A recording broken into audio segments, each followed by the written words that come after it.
Teknologi kedokteran kini telah menemukan alternatif pengobatan baru untuk penyakit berbahaya bernama stem cell. Stem cell diharapkan bisa menjadi solusi untuk segala macam penyakit di masa depan.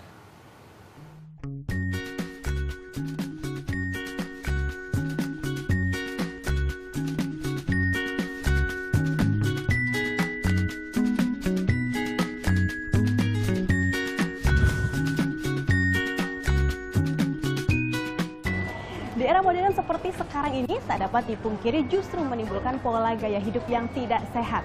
Berbagai macam penyakit berbahaya pun menghantui masyarakat. Mulai dari diabetes, kelumpuhan, penyakit jantung, bahkan kanker. 4 jenis penyakit ini merupakan penyakit yang paling ditakuti masyarakat. Namun kini Anda tak perlu khawatir karena teknologi kedokteran telah menemukan alternatif pengobatan baru bernama stem cell.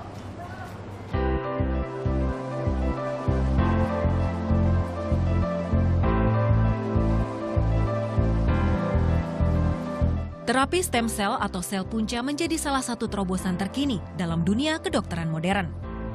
Dunia kedokteran internasional telah mengembangkan transplantasi stem cell ini sejak tahun 60-an. Tetapi di Indonesia, terapi ini baru mulai dikembangkan pada tahun 2007. Di Indonesia saat ini baru ada 11 rumah sakit pemerintah yang diberikan izin untuk melakukan penelitian dan pengembangan stem cell. Salah satunya adalah Rumah Sakit Cipto Mangunkusumo di kawasan Jakarta Pusat. RSCM bersama RSUD Dr. Sutomo di Surabaya ditunjuk sebagai rumah sakit pembina untuk pengembangan penelitian stem cell di 9 rumah sakit lainnya. Stem cell merupakan sel induk yang berpotensi berkembang menjadi beberapa sel tubuh yang berbeda, seperti sel otak, otot, hati, jantung maupun sel darah. Dengan kata lain, stem cell merupakan sumber dari semua sel dalam tubuh manusia yang mampu memperbanyak diri. Stem cell mampu berubah menjadi sel dalam bentuk lain sesuai kebutuhan tubuh dan meregenerasi dirinya sendiri.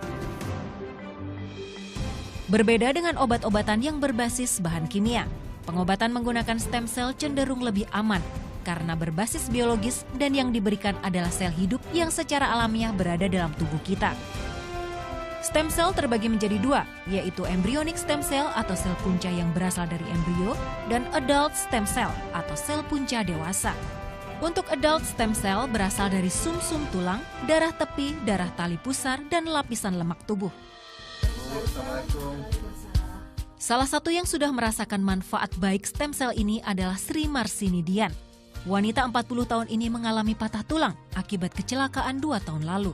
Sebelum memutuskan terapi stem cell, Dian telah mencoba berbagai pengobatan lain, salah satunya operasi pemasangan pen.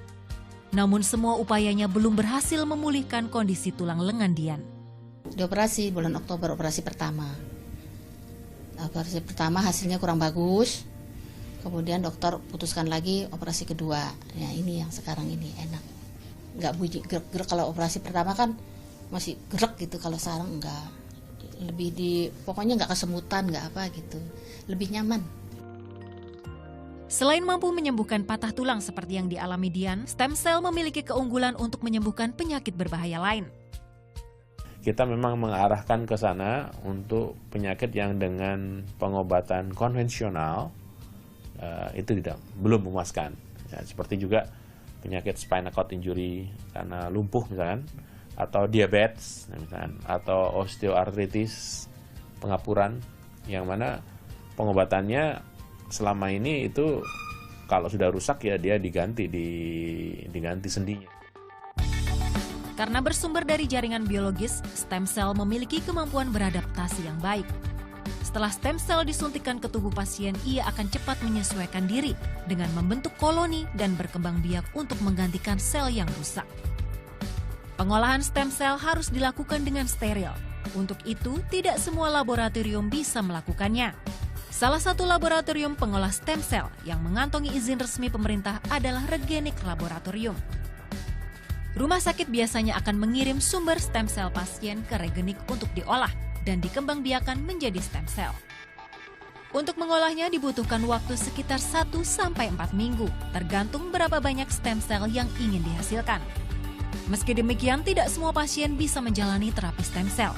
Ada hal-hal yang harus diperhatikan sebelum pasien diterapi stem cell. Yang pertama, pasien tersebut tidak dalam keadaan infeksi.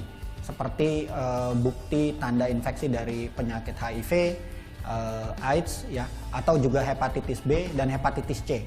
Beberapa standar di luar negeri bahkan sifilis termasuk yang harus diperiksa.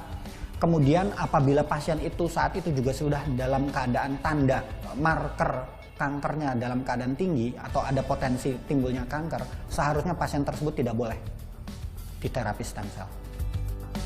Saat ini terapi stem cell masih terus dikembangkan.